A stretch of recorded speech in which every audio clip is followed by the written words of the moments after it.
Nosotros somos el Atlantic Council, una institución que se preocupa por temas mundiales, y felicitamos a los colombianos por el voto del 2 de octubre. Lo vemos como un pedacito de buenas noticias en un mundo lleno de tragedias. Dura decisión la de ustedes. Ningún colombiano quiere que el conflicto continúe, pero muchos se preguntan si esta es la mejor manera de acabarlo. ¿Cuáles son las preguntas que hay que hacerse para decidir cómo votar? ¿Es cierto que el voto por el sí es un voto por la impunidad? Nosotros no lo vemos así. Los miembros de las FARC podrán evitar la cárcel solo si confiesan sus crímenes. Serán condenados a trabajar en proyectos de reparación para las víctimas con una restricción de libertad que durará hasta 8 años. Y los miembros de las FARC que no digan toda la verdad serán sentenciados hasta 20 años de cárcel. Esto cumple con altos estándares internacionales según la Corte Penal Internacional en La Haya. ¿Qué es más caro?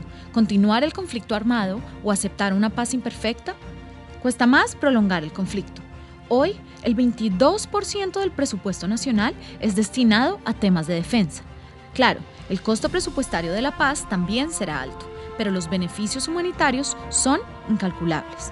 El conflicto ya dejó más de 220.000 muertos y 6 millones de personas desplazadas. Sin violencia, colombianos en áreas rurales tendrán acceso al sistema financiero, a infraestructura y así habrá una mayor inversión económica.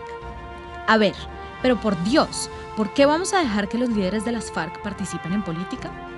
Porque el objetivo principal de un acuerdo de paz en cualquier lugar del mundo es integrar al espacio político y social a los excombatientes, evitando así que retomen las armas para hacerse oír. Además, no podemos olvidar que las FARC se fundaron con la intención de derrocar al Estado. Darles un puñado de asientos en el Congreso no está ni cerca de ser la victoria que habían soñado. Ok, última pregunta. ¿Qué vendría para Colombia después del voto? Un voto por el sí pondría en movimiento una avalancha de reformas desde la reforma agraria y la nueva estrategia antidrogas a los cambios en el sistema electoral del país. Lo más importante aún es que se lograría que las FARC entreguen definitivamente sus armas.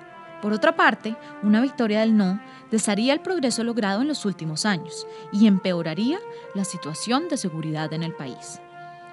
En este plebiscito no ganarán ni perderán el presidente Santos o el expresidente Uribe. En este plebiscito se decide el futuro de Colombia.